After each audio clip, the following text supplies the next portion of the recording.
Hola y bienvenidos a una nueva edición de Diálogo. Les saluda Shen Qian desde Beijing. China ha designado el 15 de agosto como su Día Nacional de la Ecología con el fin de mejorar la conciencia pública y las acciones para proteger el medio ambiente.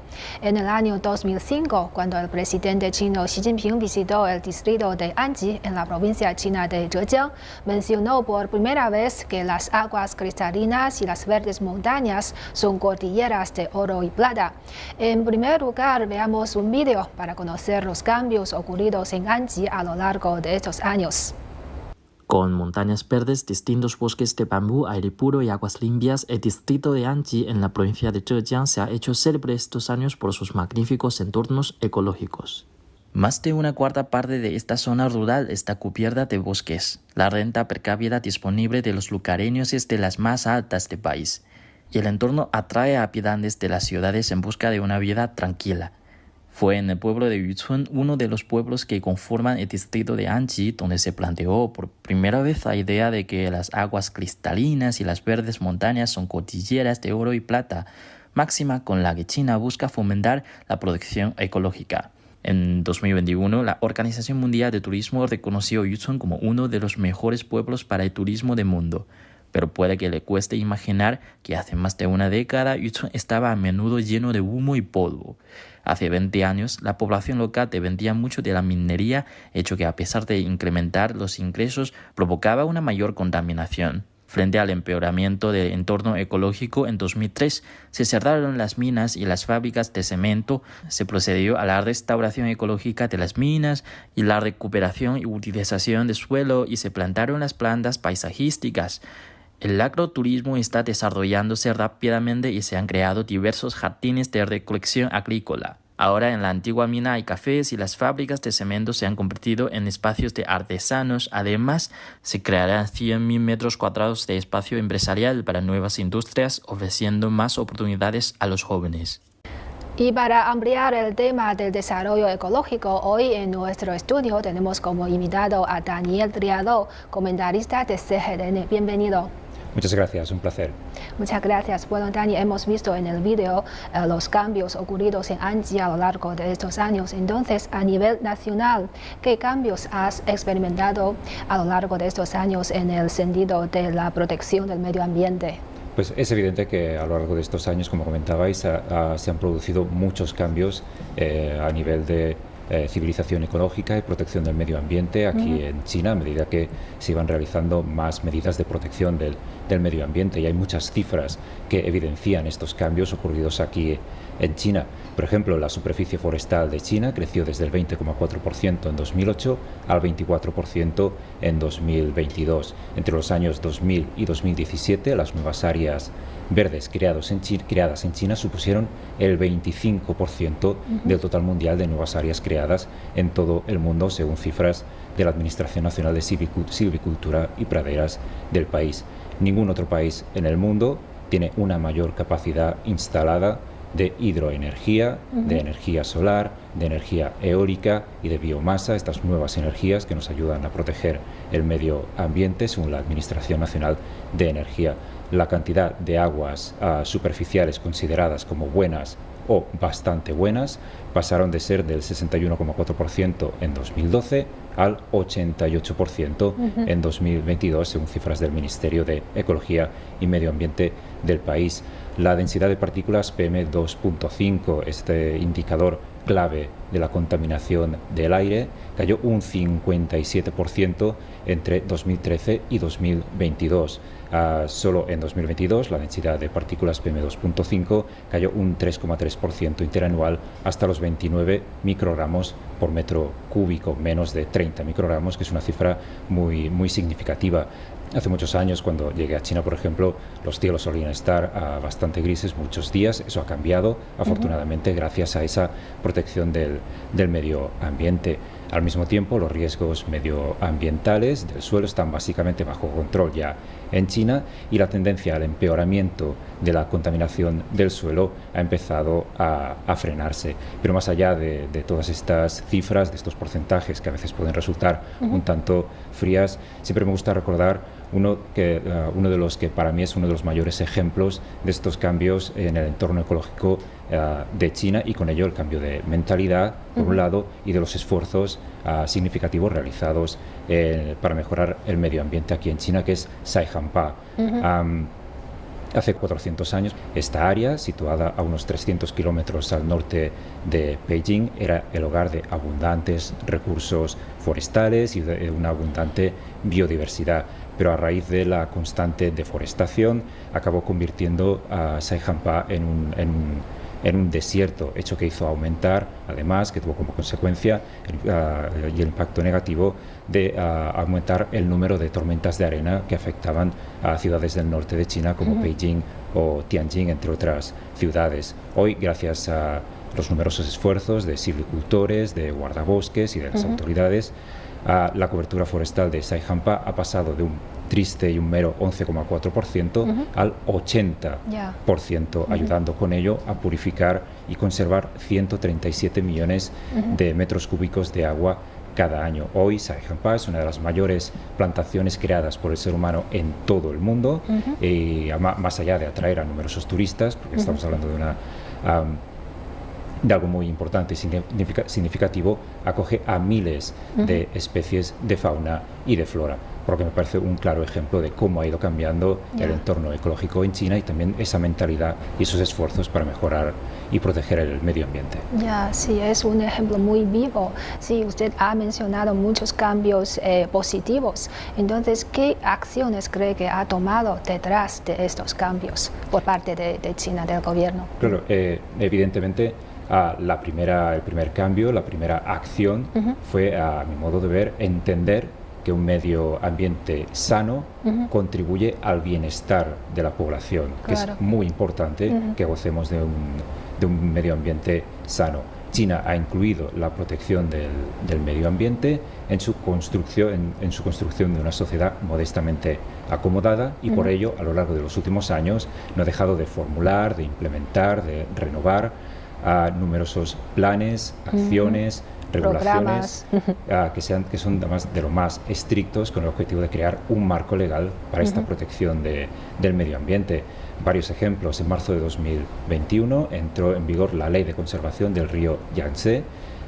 Esta ley refuerza la supervisión, refuerza la prevención y el control de la contaminación del agua en la cuenca del río Yangtze. Prioriza su ecología en detrimento del desarrollo excesivo a lo largo de su cuenca. No se deja de creer que lo más importante es desarrollarse, sino desarrollarse de forma racional, protegiendo a la vez el medio ambiente. Y se prohíbe además la pesca con fines productivos en ciertas áreas y la excavación ilegal de la arena. En octubre de 2022 se adopta la Ley de Protección del Río Amarillo, el segundo río más grande de China y considerado el río madre por la civilización china. La ley regula la conservación, la restauración ecológicas y el control de la contaminación ambiental en las zonas situadas a lo largo del río Amarillo. También estipula que los recursos hídricos de la cuenca deben asignarse según un sistema nacional unificado y de forma racional. A su vez, paralelamente, entre 2021 y 2022 se llevó a cabo una exhaustiva investigación y una limpieza de los vertidos de residuos sólidos en un rango de 10 kilómetros a lo largo de la corriente principal del río, y con ello se eliminaron casi 90 millones de toneladas de residuos, de diversos tipos de residuos sólidos presentes en el río, lo que contribuye obviamente a salvaguardar de manera efectiva la ecología del agua a lo largo de la cuenca del río. Más leyes. El 1 de junio de 2022 entró en vigor la Ley de Protección de los Humedales en China, que estableció un sistema legal completo para garantizar la protección de estos humedales. Recordemos que los humedales desempeñan un papel vital en la purificación del agua, del control de las inundaciones y de la preservación de la biodiversidad, y lamentablemente están muy afectados en todo el mundo por la acción del ser humano, por la actividad humana global. China alberga casi el 10% de todas las zonas húmedas del mundo, por lo que es muy importante que China proteja estos humedales. Esta ley lo que buscaba era reforzar la protección legal de estas zonas, llamando a los gobiernos de todos los niveles a asumir sus responsabilidades, estableciendo disposiciones sobre esta protección, sobre la utilización y sobre la restauración de los humedales. Gracias a estos esfuerzos, por ejemplo, se han observado en la Reserva Natural Nacional de Liaohekou más de 200.000 aves migratorias de 50 especies diferentes. A todo esto hay que sumar la revisión de la Ley de Protección Ambiental para proteger el entorno ecológico y otros reglamentos como la Ley de Prevención y Control de la Contaminación Atmosférica, la Ley de Prevención y Control de la Contaminación del Agua y la Ley de Prevención y Control de la Contaminación Ambiental causada por residuos sólidos. Es decir, que China está pasando de la teoría sobre cómo proteger el medio ambiente a la práctica para poder realizar todas estas acciones y que todos podamos vivir en un entorno ecológico más sano, más verde, más azul. Ya, así es. Y hace poco el presidente chino Xi Jinping mencionó que los próximos 5 años son cruciales para construir una China hermosa. Entonces, en este nuevo periodo de desarrollo y con esta nueva meta, ¿en qué parte se debe trabajar más? Claro, es evidente que a pesar de todos los esfuerzos que se están realizando, que se han realizado a lo largo de los últimos años, es importante seguir trabajando, no dejar de trabajar y de hacer esfuerzos, no solo para seguir mejorando este medio ambiente, sino para mantener los logros ya alcanzados. En este sentido, es evidente que a pesar de, como decía, de todos los logros alcanzados en los últimos años, China aún se enfrenta a presiones estructurales en su lucha contra la conservación ecológica y la protección del medio ambiente. A medida que el progreso económico y social del país ha entrado en una fase de desarrollo diferente, en un nuevo modelo de desarrollo basado en un desarrollo verde y de alta calidad y bajo en carbono, la conservación ecológica sigue sometida a múltiples presiones y tiene muchas dificultades que superar. Por eso es importante seguir trabajando. China seguirá centrada en estos 5 próximos años en la planificación y promoción del trabajo relativo a la protección ecológica y medioambiental, con una visión que sea más amplia y mediante mayores esfuerzos en su camino por la construcción de una civilización ecológica en la llamada nueva era. Se adoptarán medidas específicas y enfoques basados en la ciencia, de acuerdo con la ley, profundizando en los intentos por mantener, como decía, los cielos azules, las aguas claras y las tierras libres de contaminación. Se acelerará la transformación verde y de bajas emisiones, se apostará siempre por bajas emisiones de carbono en los modos de desarrollo en todos los niveles, manteniendo, como decía, el desarrollo verde y de bajas emisiones de carbono como solución fundamental a los problemas ecológicos y medioambientales del país. Se acelerará la formación de modos de producción y de estilos de vida que sean verdes y se sentará una base verde para un desarrollo que sea de alta calidad. Se realizarán más esfuerzos para mejorar la diversidad, la estabilidad y la sostenibilidad de los ecosistemas, reforzando los controles, la supervisión, la vigilancia de todos estos nuevos modelos de desarrollo y de trabajo. Se seguirán reforzando el fomento de la ley. Ya existen muchas leyes, pero se seguirá trabajando para revisar, impulsar nuevas leyes y su implementación, todas relacionadas con el entorno ecológico. Se trabajará también para una implementación plena y la mejora del sistema de permisos de vertido de contaminantes y el sistema de gestión de activos de recursos naturales y el sistema de regulación del uso del espacio terrestre nacional. Finalmente se reforzará el apoyo tecnológico, se hará una apuesta clara por la investigación, por la innovación, por la ciencia, para que todo este trabajo relacionado con la protección del medio ambiente esté no solo basado en la ley, sino también basado en la ciencia, con la ayuda de nuevos talentos que ayuden a impulsar este trabajo a favor de la protección del medio ambiente. Así es.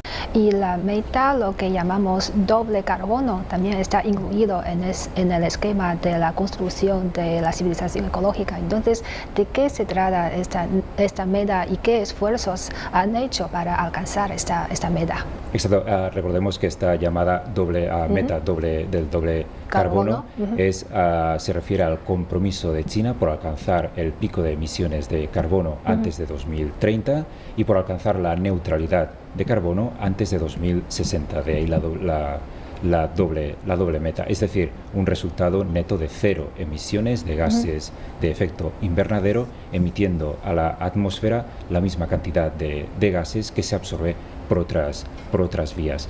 En este sentido, el país ha logrado un progreso notable en la transición energética verde y baja en carbono. Por ejemplo, la proporción de carbono empleado en el consumo primario de energía cayó del 68,5% registrado en 2012 al 56% registrado 10 años después, según datos publicados en el Libro Blanco sobre el Desarrollo Verde de China en la nueva era. Como uno de los países principales consumidores de carbono en el mundo, China ha promovido la mejora de este consumo de carbón, acelerando las actualizaciones del ahorro de energía y las modernizaciones avanzadas en las instalaciones, por ejemplo, de calefacción, donde hace tiempo básicamente todas eran a base de carbón. Se ha actualizado esta calefacción, mejorando en centenares de millones de kilovatios su capacidad.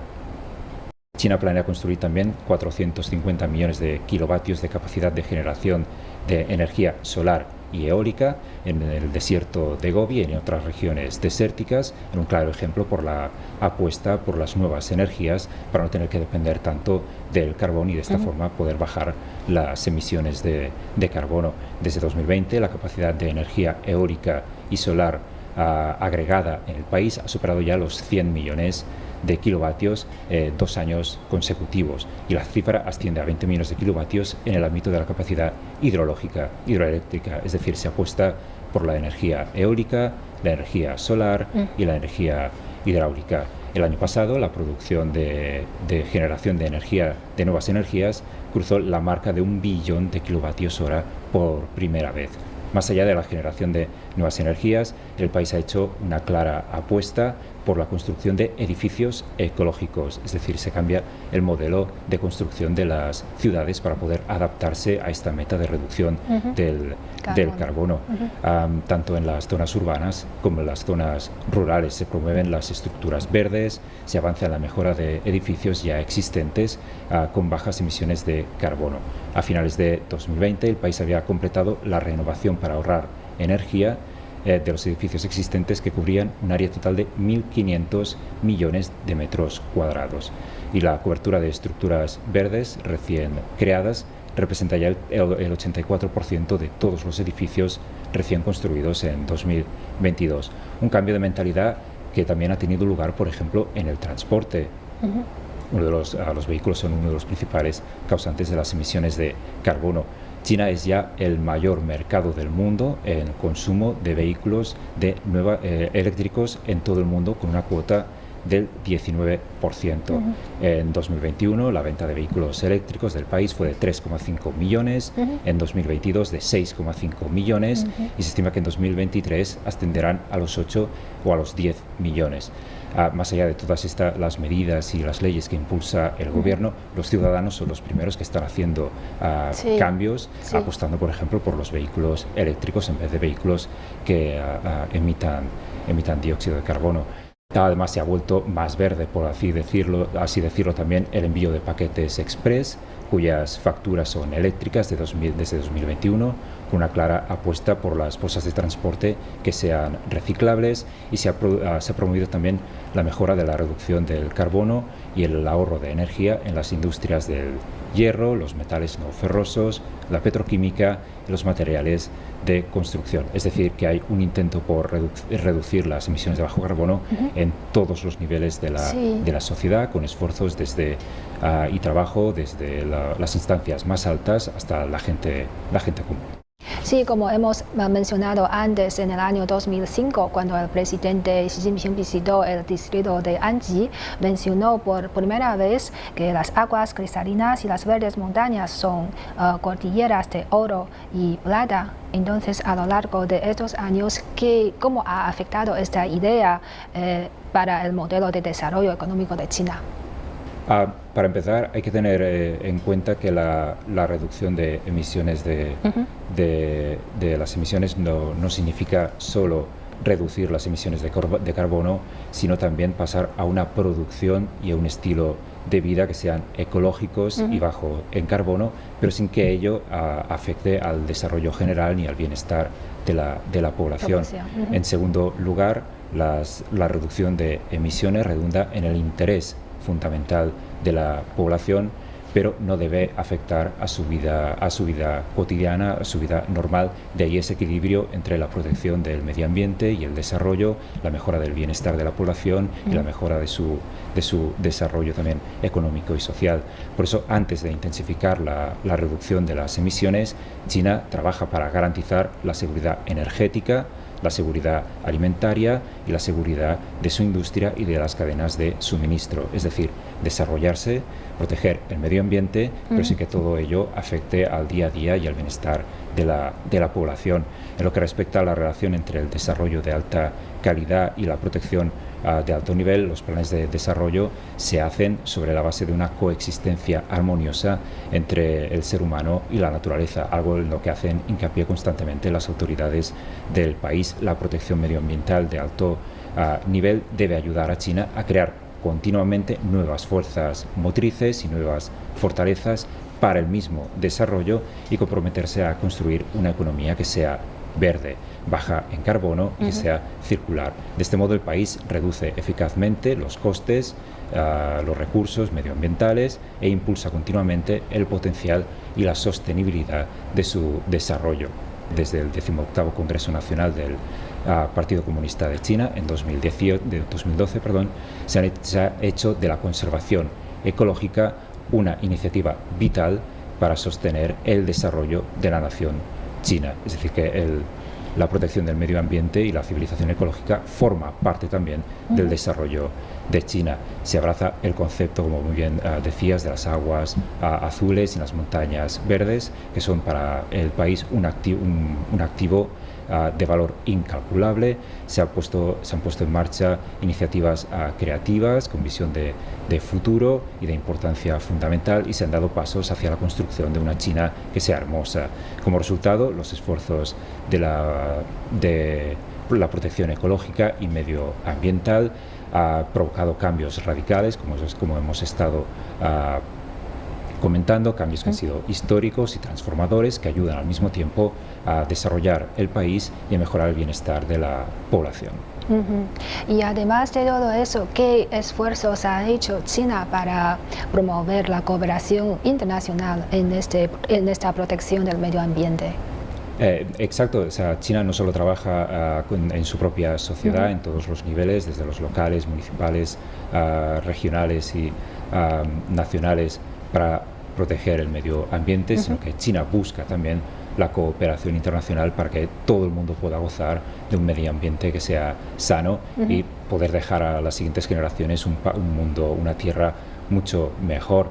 Desde octubre de 2015, China persigue, por ejemplo, un desarrollo acorde con los objetivos económicos, sociales y medioambientales presentes en la Agenda de Desarrollo Sostenible 2030 de Naciones Unidas.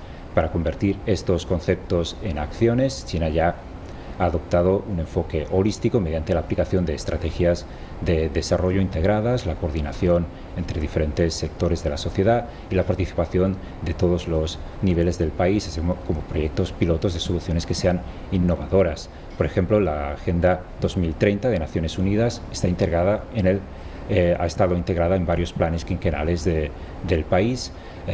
A principios de 2016, por ejemplo, China estableció un mecanismo de coordinación entre diferentes instituciones en el que participan 45 departamentos gubernamentales, es decir, que todo el país está implicado en hacer realidad esta Agenda de Desarrollo Sostenible de Naciones Unidas, es decir, en colaborar con los proyectos de Naciones Unidas a favor del medio ambiente.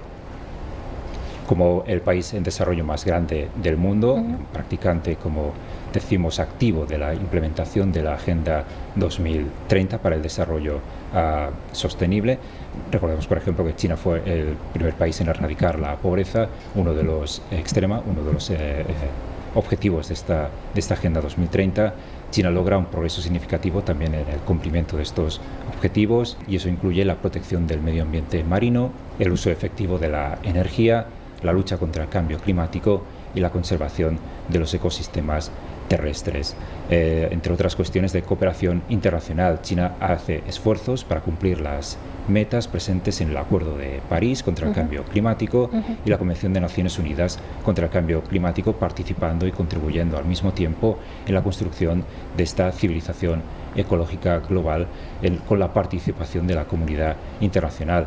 En este sentido, en la última conferencia sobre el cambio climático se alabó desde distintos sectores internacionales, se alabó la estrategia de China en la lucha contra el cambio climático. Se elogió, por ejemplo, la Estrategia Nacional de Adaptación al Cambio Climático 2035 de China, al asegurar que al invertir en esta adaptación al cambio climático se invierte a la vez en empleo, se invierte en crecimiento y se invierte en prosperidad desde un enfoque local, nacional y global. Desde Naciones Unidas y el Banco Asiático de Desarrollo agradecen que China no se centre solo en mejorar la protección del medio ambiente en su propio país, sino que comparta sus experiencias y amplíe la cooperación, especialmente con los demás países en desarrollo, al entender que el multilateralismo, la cooperación internacional y la solidaridad son esenciales para poder hacer frente al cambio climático. No sirve de nada que un país trabaje por su cuenta contra el cambio climático si no trabajamos todos juntos, porque es algo que afecta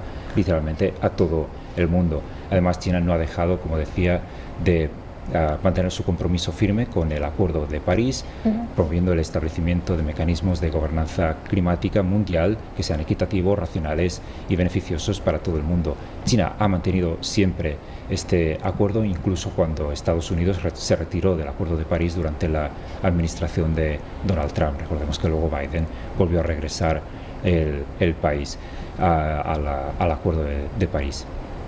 China promueve activamente los esfuerzos para hacer frente al cambio climático en los ámbitos de la biodiversidad, la silvicultura y los pastizales, la agricultura, los océanos y los recursos hídricos, incluyendo la identificación de líneas rojas ecológicas, el aumento de los recursos de bosques, etcétera, siempre con un apoyo, con un compromiso firme con la comunidad internacional. Sí, como hemos mencionado desde el principio, China ha designado el día 15 de agosto como el Día Nacional de la Ecología. Entonces, ¿por qué es tan importante establecer un día así?